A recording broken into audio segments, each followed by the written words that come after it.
Michael Cohen destroys the Trump prosecution, obliterates the Bragg case. When he got onto the stand and got cross-examined by Todd Blanche, it is the end of the credibility, the legitimacy that they have been begging to exist in this case. Now, we're going to get into this courtesy of Inner City Press as usual. But before we jump in, Trump came out and he spoke a little bit before the day started. And so let's hear from him, just a bit of it, and then we'll jump into the testimony. Still in the chair, Michael Cohen. Campaigning. As you know, I was supposed to be in a very different state this morning, and the judge actually decided to call it early. And yet, it looks like we're going to have a very big gap between days, and it's going to be determined right now in court. But we're here about an hour early today. I was supposed to be making a speech for political purposes. I'm not allowed to have anything to do with politics because I'm sitting in a very freezing cold courtroom for the last 4 weeks. It's very unfair. They have no case. They have no crime. It's been determined by everybody, every legal scholar. New York Post editorial board today. Trump prosecution wind down. It's always been a witch hunt. With a prosecution winding down in Donald Trump's Manhattan case, we have to ask, in the immortal words of Peggy Lee,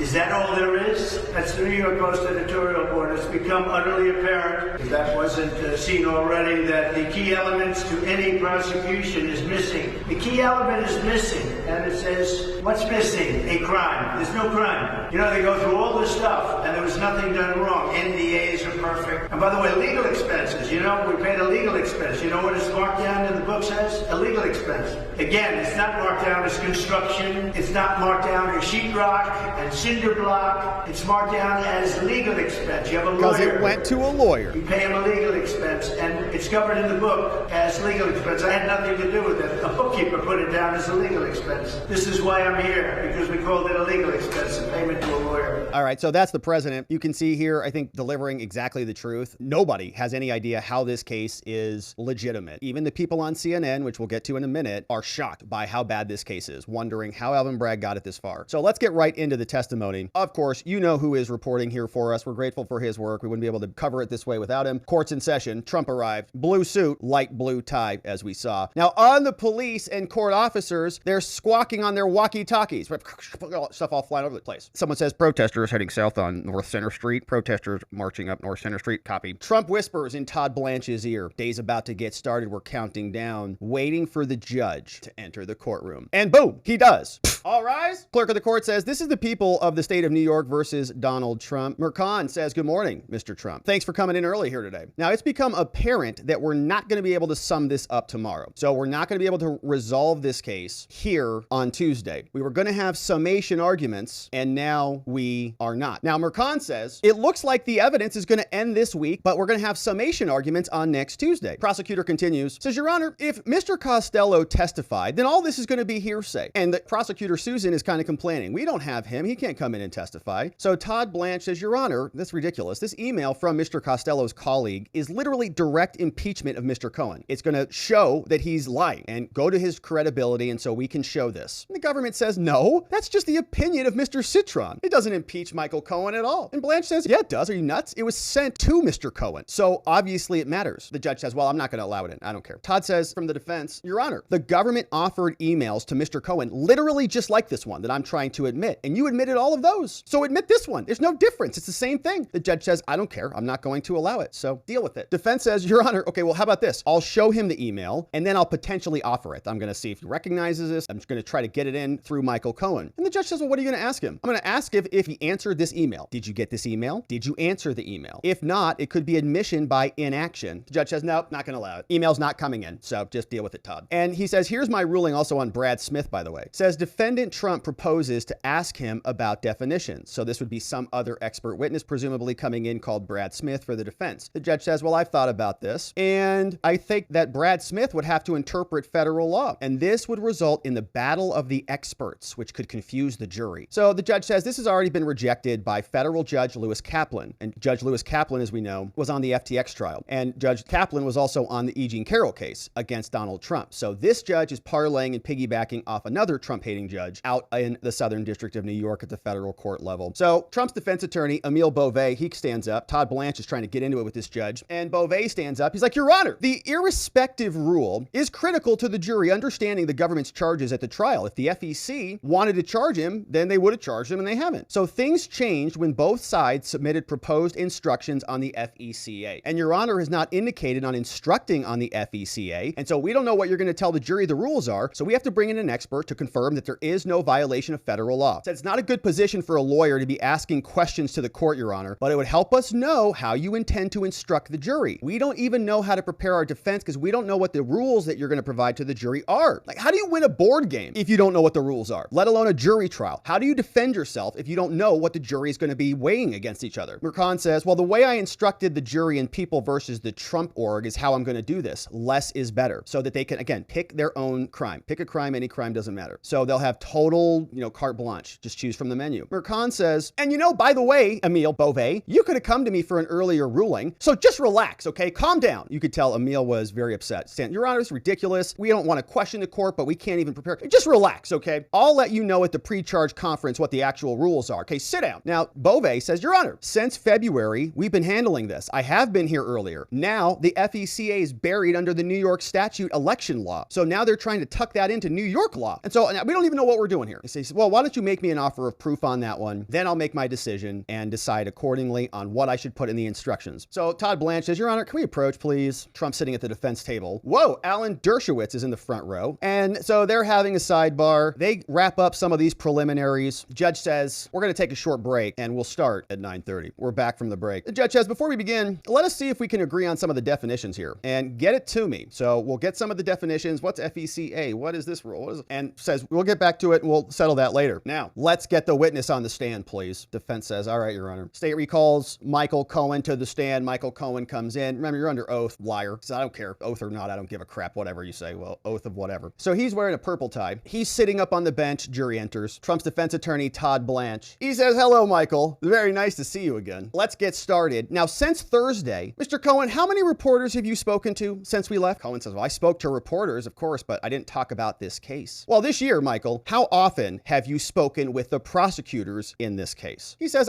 20, so maybe, probably 20, maybe times, which is insane, okay? Last time, he says, was 10 days ago in the middle of trial. And so when you met with the prosecutors, Mr. Cohen, they asked you questions similar to what they asked you here on the stand. Is that right? He says, yes. But I also heard questions from Mrs. Hoffinger, the prosecutor, that I had not ever heard before, says Michael Cohen. So there were new questions. Now, Michael, you were shown documents that you were not then shown last week, right? So these were new documents you hadn't seen before? Yes, that's true. And do you know Dan Goldman? He says, yeah, I do. He's now a member of Congress. We know Dan Goldman admitted to prepping Michael Cohen before his testimony and before his depositions and theoretically before trial. Now, how many times did you meet with Dan Goldman before you testified to Congress? He says twice. And that was one of the times that you lied, wasn't it? On Stormy Daniels? He says, yes. And you say that when you spoke with President Trump, it was an issue about that, right? Yes. So that's curious. It sounds like Mr. Dan Goldman may have committed the crime of suborning perjury for Michael Cohen by telling him how to testify, maybe offering the protections of Congress. Curious. Mr. Cohen, did you speak with Mr. Pecker about a potential extortion of Tiffany Trump about photographs, another member of the Trump family? Yes, I did. And do you know John Linden? He says, yeah, I do. He's a mortgage broker out of Florida. What kind of company does he have? What's it called? He says it's called Resolution Consultants. Mr. Cohen, I want to show you B-130. Do you see a text message from someone called Carrie? Cohen's looking at the document. He says, I believe so. Well, do you or do you not? Yes, I do. And Carrie is John Leiden's wife, right? And you see that she's asking about medallions in that message? He says, yes, sir. And you were having financial problems with Mr. Friedman back then, weren't you? He says, yes, I was. He was having marital problems. I tried to bring them back together or to help him find a lawyer. Did you help him find a place to live? Objection! They go up to a sidebar. Talking with the judge, they're back. Defense attorney Blanche says, Mr. Cohen, you opened Resolution Consultants, and you didn't open it because you were considering doing a deal with the Florida firm, right? No. And you were in London. And when you were there, did you communicate about a lawsuit against Mr. Pecker? Like you were going to sue him? And remember, Pecker was the AMI guy, the American Media something or other, and they owned the National Enquirer, and they were the entity that helped facilitate the Karen Droopy McDougal situation originally. They never called McDougal, and they maybe never even should have called Pecker, but we're here. So you were going to sue Mr. Pecker? Yes. And Michael, you were also sent a video link about the niece of MLK, Martin Luther King, supporting President Trump, weren't you? Yes, I was. And all of this was happening in the week of October 24, 25, and 26? Yes. And Tiffany Trump, that was all happening at the same time. Okay, so there's a bunch of stuff happening here, all simultaneously, multiple layers like Inception. Now, do you recollect what President Trump was doing during this time period? He says, no, sir. Now, I want to show you this. Objection! Sustained. You don't even know what it was. Judge is just on a hair trigger. Blanche says, well, Michael, did you do a sit-down interview with his family on ABC? Objection! Sustained. So the judge is going to keep all of this evidence out. They're trying to impeach Michael Cohen. Do you recollect what President Trump was doing? I want to show you this. It's a sit-down interview with his family on ABC. Objection. Thanks, Judge. Defense continues. Michael, so on that day, or on the day, you didn't speak with President Trump about any of these other matters. Is that right? He says, no. It was Stormy Daniels that personally concerned me. That's what I cared about. And you said when you testified, when the government was asking you questions, you said there was $130,000 for Stormy Daniels, right? And you said that a part of that payment, there was also $50,000 for this organization called Redfinch. Remember that? Yeah. And those were for polling costs, $50,000. Yeah. But Michael, I'm looking at these records, and isn't it true that you only paid Redfinch $20,000? Is that right? How'd you get it for him? He says, well, I took it out of the TD bank over several days. Would you like take the cash out and put it in a duffel bag? No, I put it in a brown paper bag. And you were square with him? Like the 20 grand, that was square? He says, well, he would have liked the other 30,000. But you said Alan Weisselberg grossed all of this up to 100,000. Okay, so Cohen says, yeah, he would have liked the other 30K, but I kept it. But Weisselberg, the CFO from the Trump organization, he grossed you up to 100 grand, right? He says, yeah. So when he grossed you up based on that amount of payment going to Redfinch, we can say you stole from the Trump organization, right, Michael? I did. And have you been prosecuted for larceny or even made to pay any of that money back? No, sir. So we would agree that you stole from the Trump organization. Is that true? Yes, I did. And if you had a retainer agreement, it would have been with Mr. Trump. Is that right? Yes, it is. Now I want to show you B260, which is your email with the CFO, Mr. Weisselberg. And this is a forward from Normal Orneas. Is that true? He says yes. Put up People's Exhibit number 1. Now this email from Alan Weisselberg is to Jeff McConney. You see that? Yeah. And why would Don Jr. and Eric approve your payments? How come they would approve it, not Trump? If Trump was your personal lawyer and he was paying you directly, why would Don Jr. and Eric approve it? He says, well, they were on the board of trust at the Trump organization. Yeah, but in 2017, you used to be the personal attorney to President Trump, right, Michael? Yes. And you were regularly talking with the media. You told TMZ about this, right? You gave a little scoop to the New York Times about it, right? Cohen says, yes, I was. I was proud of the role. I said, I was personal attorney to the president. So I told TMZ, I said, hey, guess what? I told the New York Times, hey, guess what? I'm the personal lawyer. Look how cool I am. Yeah, I was proud of the role. Defense says, all right, Michael, I want to show you B261. This is an email. You recognize that? He looks at it. Yeah, I do. This is your farewell email to the Trump organization, isn't it? He says, yes. We move to admit. Judge has admitted. Now, Michael, during your time there, you worked on a real lawsuit, right? And you had filings due with this guy called Mark Kasowitz. Is that true? He says, yeah. I want to show you B237. You'd agree these are subpoenas of the State Department? Cohen says, yeah. Did you do something on this case? He says, yes, sir, I did. Now, in May, Mr. Cohen, in 2017, Robert Mueller was appointed to investigate Trump over the Russian collusion nonsense that was all fake and rigged. But it was Mr. Moskowitz, at least initially, who represented Mr. Trump on that, right? Now, how did that make you feel, Mr. Cohen? He says, I don't know, probably happy. And you also did work for Melania Trump, didn't you? Yeah, on some personal matters I did. Okay, well, I want to talk about your consulting clients. I want to start with AT&T. You work with them, right? Yeah. And I want to show you this document. Looks like a reimbursement. Looks like they paid you, what, $50,000 a month?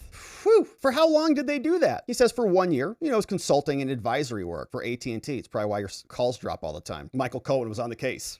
What did you actually do there? He says, well, they wanted to acquire TW. And so you had 20 phone calls. You got $1 million. Is that true? I guess there's nothing wrong with that, right? You know, $1 million for about 20 phone calls. Amazing. Yeah, nothing wrong with that, he says. I'm very smart. Now, how about Columbus Nova? Did you work for them? Yeah. And how long was that? He says, well, I was supposed to be working with them for a year, but it turned out I was only there for 6 months. Now, you never told President Trump any of this, right? Well, he says, well, it was President Trump who introduced me to the CEO of AT&T. So, but you know, Mr. Trump was frustrated. You were getting paid to advise AT&T. You know that, right? Objection. Sustained. Now, were there clients you rejected, Mr. Cohen, like Avenue Ventures? Did you tell them no? He says, yeah, I did because they wanted lobbying and I didn't want to do that. What about BTA Bank? How much did they pay you, Michael? Well, that was supposed to be 150 grand, but it ended after 3 months. And also Franklin Haney, he paid me too, and he had a nuclear facility that I was doing some work on. In 2018, Michael, when the Stormy Daniels payments leaked, you told many people that President Trump knew nothing about it, didn't you? Yes. And did you tell people that you told Melania that President Trump didn't know? Did you tell her that? Or you told people that you told Melania that Trump didn't know anything about this? I don't remember. Well, did you tell the BBC, for example, that there was no way you would have told President Trump? Yes. And did you record the call with the BBC? He says yes. So you said there was no way you would have told President Trump. That's interesting. And you recorded that call. So it sounds like you said that Trump didn't know anything about this. You would have never told him. Yes, that's true. I recorded it too. So it's recorded. Okay, Michael, until April, when you got raided by the FBI in 2017, until the FBI raid, you were very consistent. You said President Trump knew nothing. Is that right? Yes. And then after the raid happened, on April 17th, 2017, you met with Mr. Costello, didn't you? He says, yes, I did. And I met with Jeff Cintron, another lawyer. And you had multiple communications with Mr. Costello, right? He says, yeah. And how many calls did you have? He says, I don't know, 10 calls? I want to show you B1006, Mr. Cohen. I want you to look at this redacted email from Mr. Costello. In this email, you asked Mr. Costello to ask Mr. Giuliani. You asked Costello to ask Rudy to find out how it ended up at the Southern District of New York. How did Maine Justice approve this raid of Michael Cohen? You sent that to him? Cohen says yes. Now I want to show you B1008, Michael. You said that you had 10 calls with Robert Costello, your lawyer, but these are phone records. Would it surprise you that you had 75 calls with Mr. Costello? Well, he reached out a lot, says Michael Cohen, so I mean, it could be, I guess, maybe. Okay, but you had 9 hours of calls, so it wasn't just like checking in, how you doing today? You had 2 in-person meetings, and all of those were privileged, weren't they? So where did all these records come from? Robert Costello. He's like, here's my whole case file, guys. He gives it to the Trump administration, Trump team, here you go. So he's in the clear. It was in anticipation of possible representation, so it was privileged. Now, Michael, in these B1003 emails, when you're sending back and forth, you said right here on the screen, you said, great for Rudy, right? Yeah. And then in June, you emailed about the YouTube, right? You said, why send this to me? Why send me the YouTube, right? Yes. And then on June 14th, on the Trump campaign to discredit Cohen underway, you told Mr. Costello they're going down a bad path, right? So you wrote Trump campaign to discredit Cohen underway. It must be like a link to a news article. So Cohen sends him an article. It's a link. They say they're going down a bad path, right? You said that? Yes, I did. And you were discussing who was going to pay for Mr. Costello, right? Who's going to pay for your lawyer? Well, MWE was invoicing. Okay, but Michael, you'd agree with me that you made $4.5 million in 18 months. Is that a fair number? Yeah. But how did you get money between your guilty plea and the publication of your book? Where did all the money come from in that era? He says, I had no income during that time. I started my podcast in the fall of 2020. It was about the same time this really got off the ground. It says, Trump's lawyer Blanche continues, now how much money do you make from your 2 podcasts? He says, $400,000. It's good money. Now you're pitching a TV show based on your life. Is that true? And we played that little clip there where Cohen's like, I'm the fixer and I'm going to fix everything in your life. And he's like walking around with the camera, like looking over his shoulder with a briefcase. Michael Cohen, the fixer. Okay, nice job. So you're pitching a TV show based on your life. He says, well, there is a TV show. A guy who worked on Mea Culpa is working on it. And so a bunch of weirdos over there with the Midas touch, lunatics, they're all working on it. And he's over there. They love this guy. They're like, we love your shirts. We love your t-shirts. You're our hero. Do your more TikToks. They're weird. Has it been picked up? Anybody want your stupid TV show? No. Judge says, okay, let's break here. And we're back. All rise.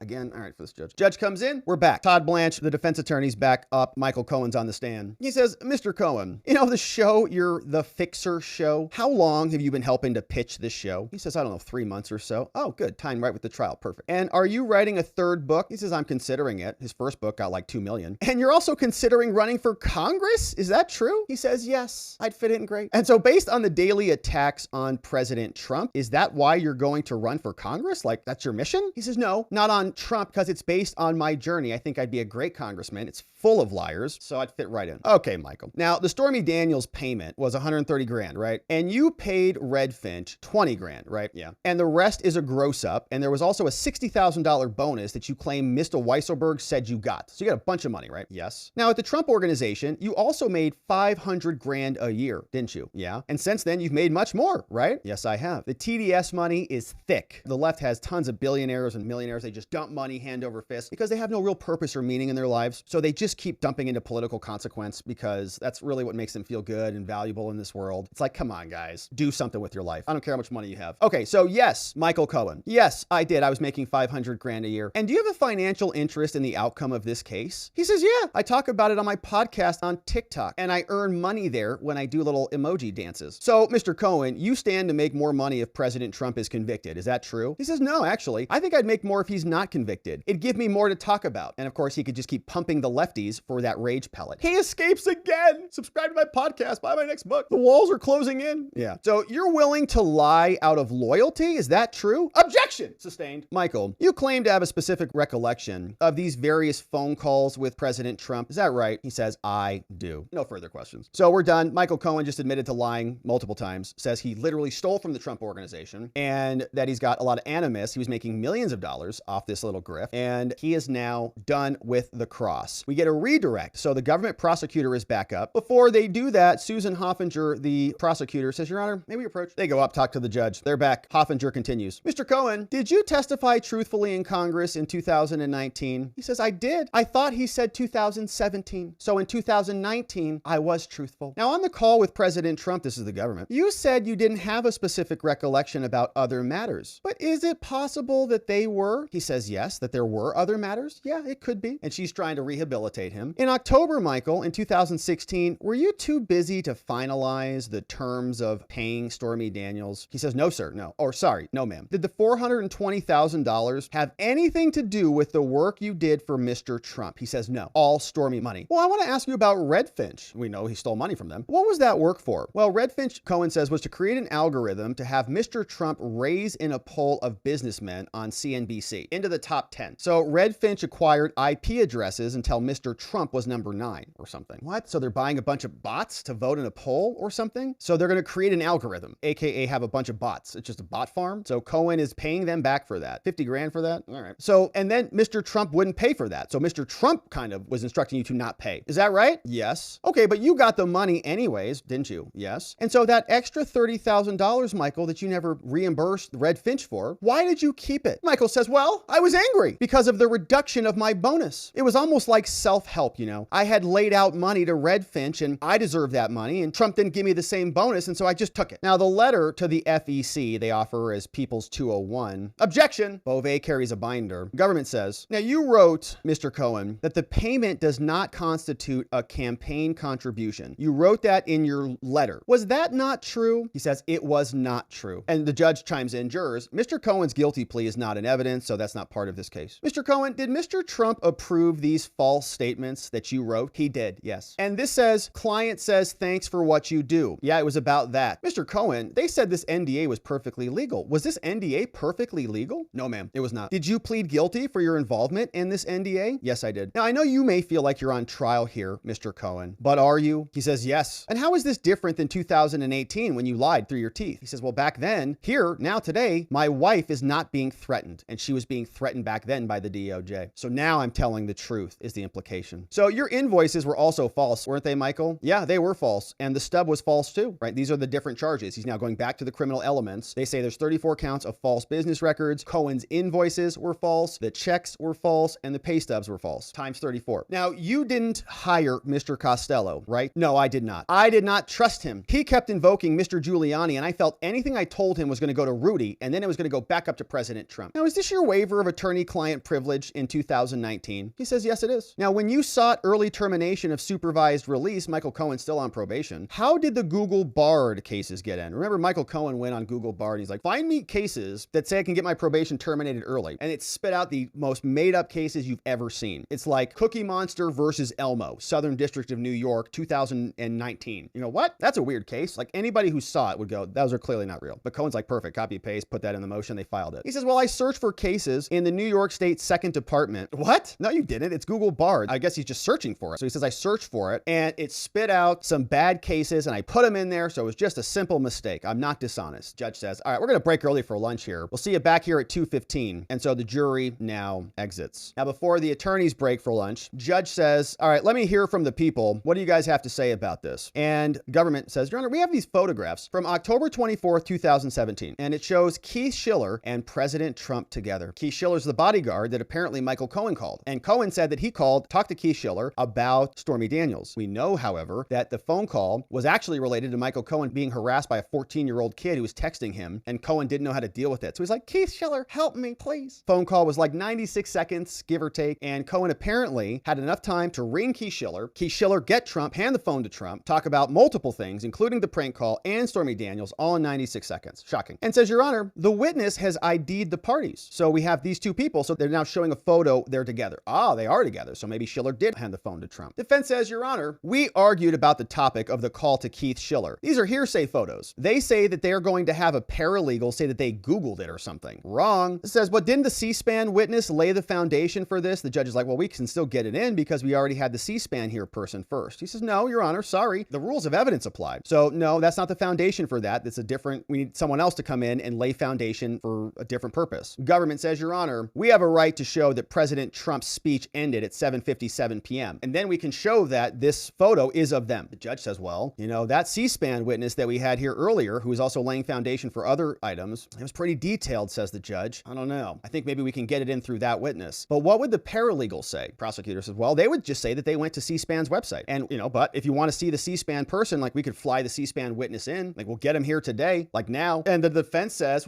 well, Your Honor, no, we're not flying anybody in here, okay? I'm sure the people knew about this issue before today. We don't just get to pause this whole trial and fly in additional witnesses, okay? They've already presented their C-SPAN person. You don't get to have two bites at the apple. The judge says, well, I think it's relevant. Let me think about the hearsay issue. I'm going to go have my lunch and we'll come back at 2:15 p.m., says the judge. We're back. Judge Merchan comes out and he says, all right, over the lunch, I did receive the people's submission, the government, citing People versus Goldman. And I also read through the previous testimony of Dr. Browning, and he reads from, he says, Dr. Browning testified about the exhibits he was asked about. Now, a paralegal cannot do that now. So the defense objection is sustained. The judge is like, oh gosh. So you can't just get that in. So those images will not come in as offered. And the prosecutor goes, what? Your Honor, that's ridiculous. We have this photograph. It's going to show them together and we need it in. So we can do it. Well, we'll try to bring the C-SPAN expert back here if we need to. So we'll fly him in here. He'll be here tomorrow morning. We'll have him come in and testify, lay the foundation, we'll get the photo. Todd Blanche, Your Honor, no way. Okay, it's our turn. We have our witnesses here. The defense is ready to go. They already had their C-SPAN expert already brought in before. They could have laid the foundation for these two photos. They didn't do it. So now it's our turn. You should cut it. They should have done this earlier. It's patently unfair to allow the people to just fly in everybody. And the judge says, well, I could just adjourn for the day. Todd, how'd you like that? So then we could just be done for the day and then they'll have time to bring their witness tomorrow morning. It says, government, check if this witness can be here tomorrow morning at 9:30 and then we'll just recess today, end it early so that they have time to get their witness. Your witnesses be damned. They can go home and come back tomorrow. So they take a break and we're back. Government, says the judge, have you reached out to C-SPAN yet? Yeah, Your Honor, we reached C-SPAN. They're booking travel right now. They're like, oh, great. All the C-SPAN's like, we hate Trump. Get that guy a plane ticket. Todd Blanche, the defense says, Your Honor, this is unfair. This is insane. You're allowing them to just put somebody on an airplane and be here tomorrow morning to make their case? Wild. He said, well, after the charge conference, the judge says, you'll get the charge on Thursday. And so we'll know what the jury instructions are looking like on Thursday. Now, Todd Blanche for the defense is talking with prosecutor Steinglass and Hoffinger. Trump is speaking with Emile Beauvais. They're trying to hash this out. Prosecutor Steinglass stands up for the government, says, Your Honor, we may be able to short circuit this, all right? The exhibit will come in through Mr. Cohen, and we will stipulate that 417B is of 7:57 p.m. So in other words, the defense has now stipulated and agreed to the admission of the document. Why? Probably because they need to get their witness out. Maybe something with Robert Costello in the courtroom, and they want to get this done. So they look at the photo, they say, okay, it's a photo of them together, who cares? Says, we'll just stipulate to it, we'll admit it, we agree, we don't have to fight this out. And they're probably pressed for time or something, like they got to get Costello next in line. So the defense agrees to it rather than digging their heels on it. They flip, okay, no problem. Photo comes in. Judge says, Mr. Blanche, now I understand that this is a strategic decision here because I forced you into it by threatening to end the case early and giving the government whatever they want. But has your client agreed to this decision? He says, yeah, he has. You forced him into it. So yeah, he did. He says, great. So let's get the witness and then we'll get the jury. All rise. Jury comes in and we're seated. Government prosecutor continues. All right, put up People's 417B, but only for the witness, Michael Cohen. You see this, Michael Cohen? It's a photo. You see it? He says, yeah. You see Keith Schiller in there? He says, yeah. He's wearing a red tie, right? Yeah. And Mr. Trump, you see him? Yeah. You say this is a fair and accurate photograph? He says, yeah. I offer it into evidence. No objection. They read the stipulation. We agree to submit this photo. And there may be some limitations on it. This photo is only used for something. So how many conversations, says the government, Mr. Cohen, how many conversations with Mr. Trump did you have about Stormy Daniels in October 2016? He says at least 20 of them. At least 20. Yeah, right. Says we're having technical difficulties, so let's take a break. And they do. Now they're talking, Todd Blanche talking with Trump, Beauvais Jay talking with Nicholas, Susan. Then the audio comes on loud. It's like, let's get the witness and the jury. Prosecutor's back. They play the clip. Michael Cohen says, well, what would you do if you were me? Would you write a book? Would you join with Bannon? Cohen's still talking. He says, nobody's thinking about Michael. You know, everyone said it was the right move. The audio plays. Now, this was your conversation with Mr. Davidson, the lawyer for Stormy and Karen? Yes. And Michael, have you faced attacks since you've been out here? He says, yes, I have. Government says nothing further. Recross. Trump's attorney, Todd Blanche, stands up. Mr. Cohen, you lost your law license, right? He says, yeah. Would you say that that's in part Trump's fault? He says, yeah, in part. But wasn't part of it your false statement to a bank? Yeah. And tax evasion? Yeah. And in New York, any felony will cost you your law license, right? Yeah, correct. Now, Mr. Schiller, he would generally be with President Trump at every rally, right? Yeah, yes, he would. He's his bodyguard. And you insist, Mr. Cohen, that in 90 seconds, you spoke with Schiller about the caller, the 14-year-old caller, and then after you talked to Schiller about that call, you also told President Trump about Stormy Daniels. Your contention is you did both of those things in 90 seconds, right? Yes. Now, is this the only time you ever saw President Trump overpay for something? He says, yes, I did. I have no further questions, Your Honor. Judge says, you may step down, Mr. Cohen. Government prosecutor stands up, says, the people rest. Counsel, please approach, says the judge. Mr. Blanche, does the defense wish to present any evidence today? And of course, they do. And so we'll pick back up with the remainder of the testimony. But let us pause for just a brief moment and get some reaction to Michael Cohen, because he is now done on the stand. The defense is now going to present their case in chief, but the testimony was so bad, I want to pause and show you what some of the reaction is. Lawrence O'Donnell comes out for some reaction, and he explains how Michael Cohen is justified in allowing this testimony or communicating this testimony, allowing him to steal without any repercussions. Here's a little bit of Lawrence O'Donnell. We'll see what CNN says, and then we'll pick back up with the testimony. I can't tell you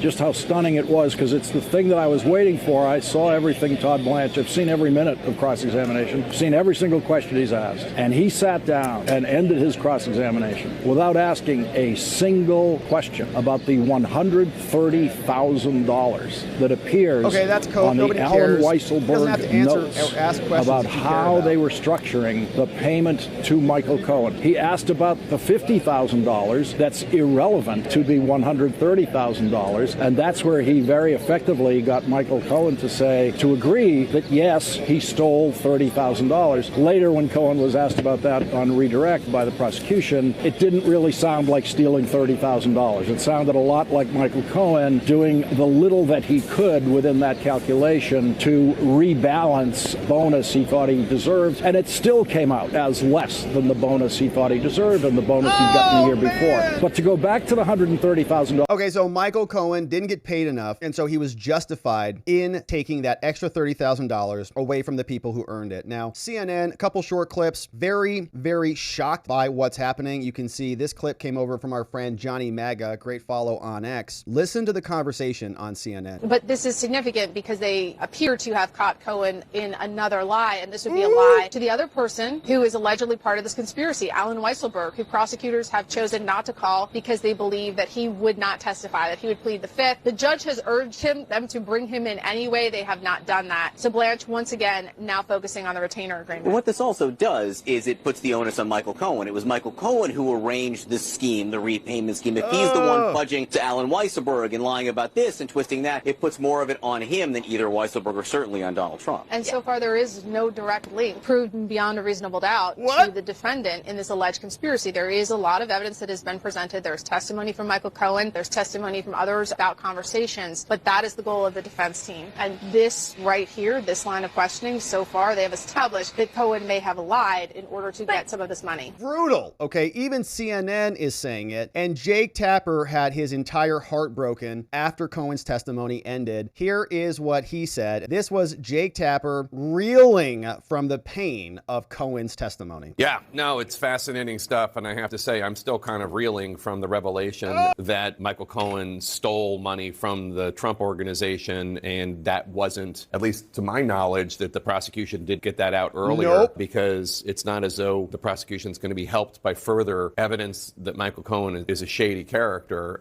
I'll get to the newest stuff in a second, but what's your reaction to that news? Because that was just kind of stunning. I'm shocked that we are hearing it for the first time on day 3 of cross-examination of Michael Cohen, that the prosecution did not take the sting out, did not front it, because it goes to the heart of the actual case. It's not just about establishing him as a liar. They've done that. The prosecution prosecution fronted that. We knew that. He has convictions. But going to the heart of what you were telling your employer about what money you were owed and the extent of it, we're talking about $420,000. We've already seen the payment Right, this structure isn't like here. 15 bucks. It's not 15 bucks. I mean, if you like what the judge donated to Biden. What was already known, we've known about what the breakdown of the money is. $130,000 to Daniels and her attorney. You've got $50,000. All right, so we know he stole the money. He said he stole the money. He confirmed it. The jurors are sitting there wondering, why is a guy who stole 30 grand not on trial? But Donald Trump is for a mislabeled check stub or something. So Michael Cohen absolutely destroys the Bragg prosecution. They know it. Cohen knows it. Bragg knows it. The only thing they're trying to do is to see if they can convince a New York jury to be hyper-partisan and politicized to give him a conviction nonetheless. We're going to be here continuing to cover this. Of course, we've got the defense case in chief in the next segment coming up, so don't go anywhere or click over to that one so that you don't miss Robert Costello's coming up. Of course, we'd love it if you subscribed and followed our channel. If you liked our channel, that'd be great. Like this video, invited some friends or family members to come over here and join us because we've got a lot more business to attend to here. We'll see you back here on the next one.